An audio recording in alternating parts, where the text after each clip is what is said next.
Hello and welcome to Katrina's Creations. This is day 16 of Vlogmas. Before we get started, what I am wearing is a cowl that was done in Tunisian crochet, and I'll hold this up so you can see it. There you go. This is the honeycomb stitch, and it is a superwash merino that I bought when we went up to Maine last fall. I bought the yarn and then I did the Tunisian crochet. So today I am going to be doing a tutorial for my hexie blanket and how I connect all of the little hexagons. But before we do that, let's open the goodies because that's what we all want to see. So I'm going to open Jane's. So here's the bag.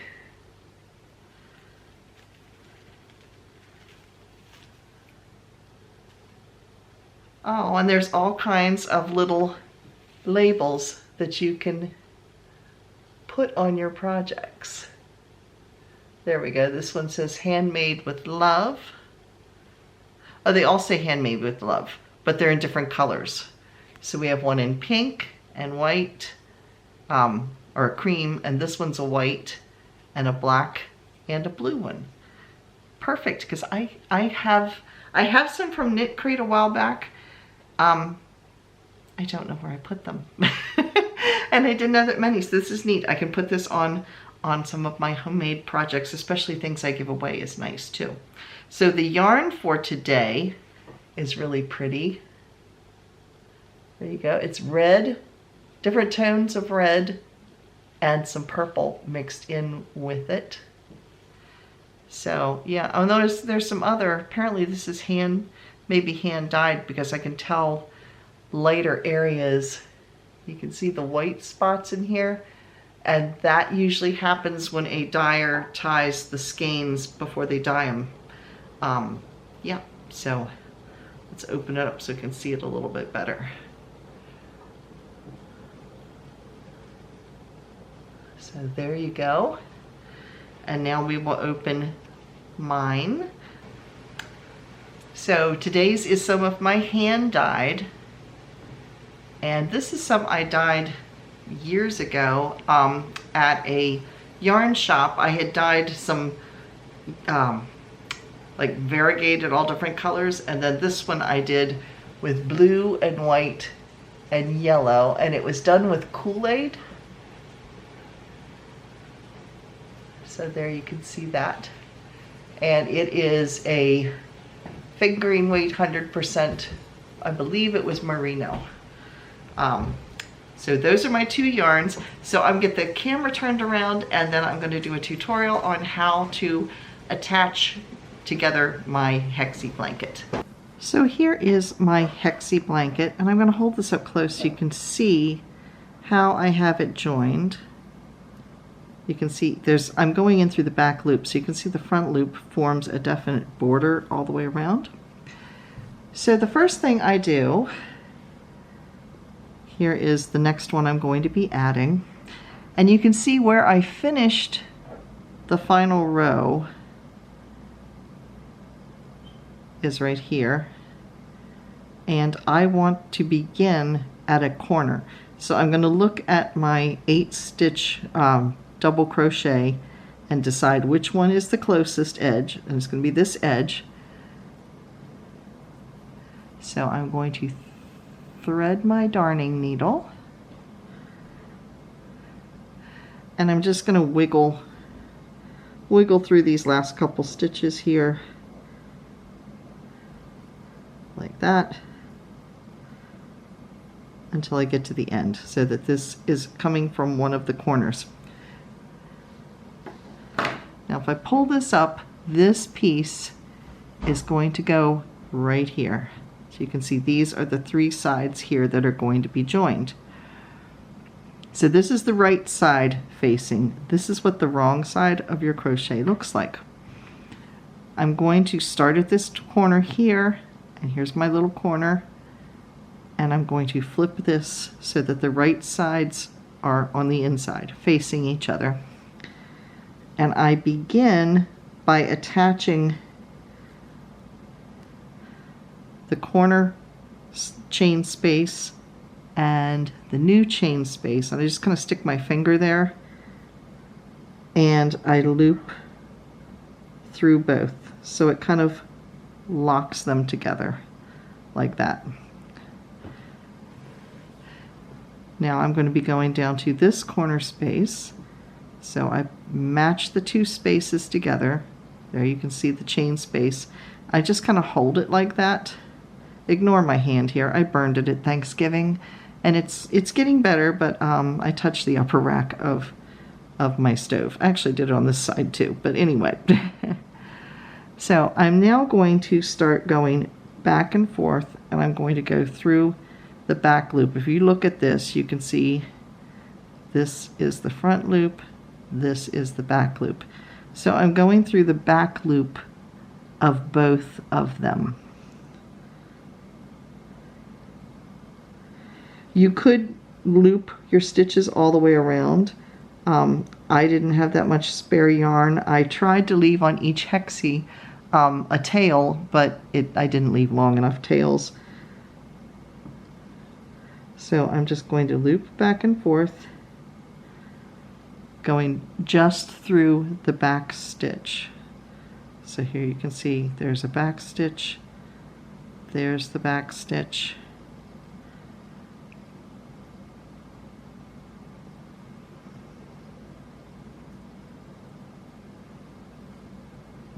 And I'm going to do this until I reach that chain space. So I have now reached the end of both of the chain spaces. So I'm going to put that last stitch in there, and again I'm going to loop the thread through a second time just to give it an extra secureness on the edges. So when we flip this over, you can see that we have this section now joined. So now we're going to be working on this section. So we're going to turn this, and again you are going to match up the chain spaces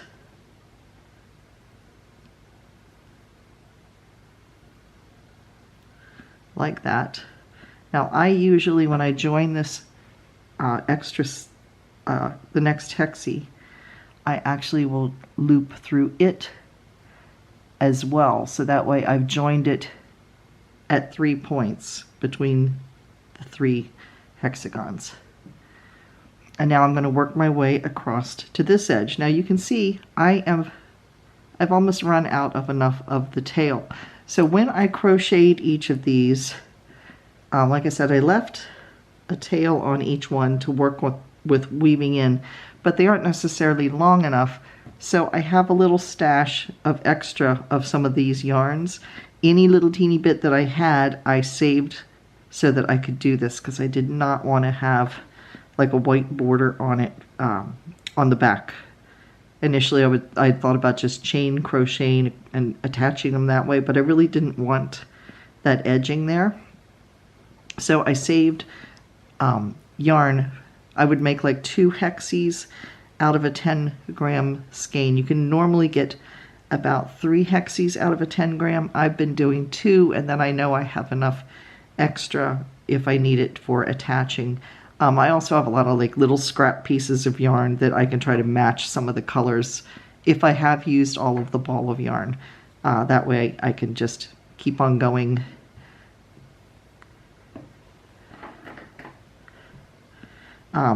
With it, like I said, if I'd run out of this color, I would just look for some that maybe had some yellow in it that would blend in, or one that had like a gold in it that I could attach on the back that wouldn't be noticeable. So I want to have enough to go across here and up this next side and still have a little left over for the next joining.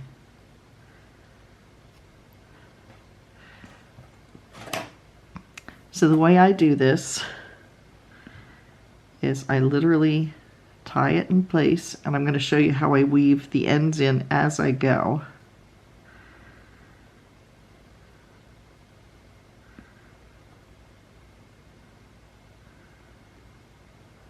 I've been tying it about 3 times, so I know it's good and secure.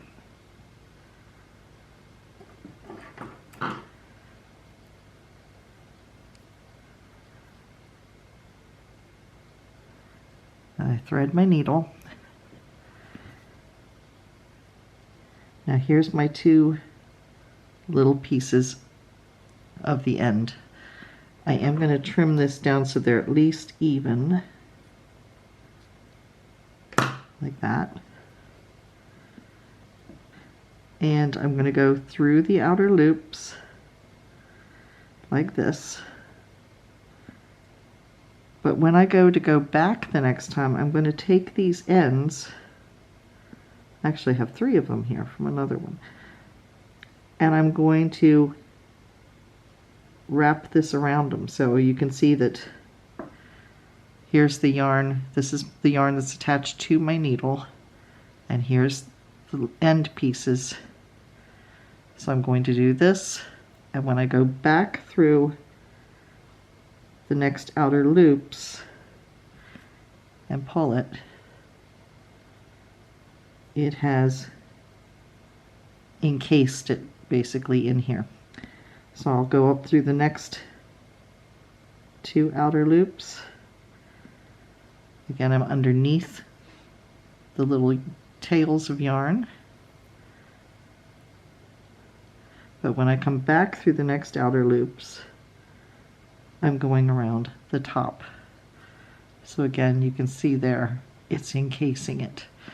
You could take a crochet hook and weave through each of these, but seeing how big this blanket is going to be, that would take me forever. So I have been just doing it this way, but you could do either.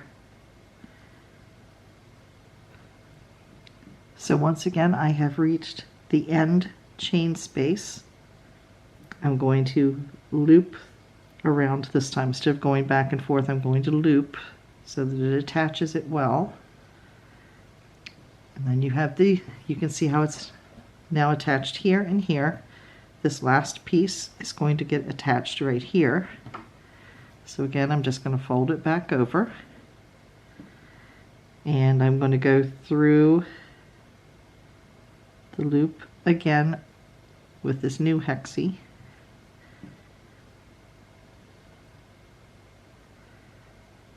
There we go.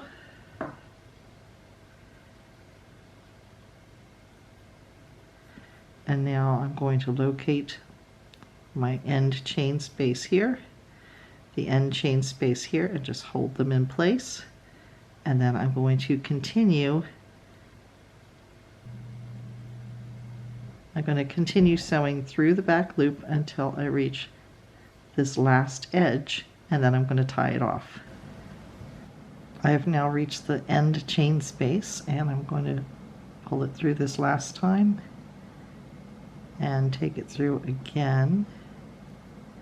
So it's looped, but I just take partially through and hold my finger like this and just pull the yarn the rest of the way. So I have a loop, give it a couple of twists, put the needle through it, and pull it snug. Now I don't trim this edge just in case I would need it. When I start this next hexie, I could always use it for this section, or if I needed to over here. So I don't trim it ahead of time. I trim it once I know it's done. So this is the hexagon that we added. There you can see it, and you can see the ridging right along here, which is what I really like. I like the crisp look. And this is what the final looks like on the back. And I can go back and just trim some of these extra edges here. So I hope this has been helpful. If you've enjoyed this video, please give me a thumbs up. And if you haven't already, please subscribe. And I will see you again in tomorrow's day 17. Thanks for watching. Bye.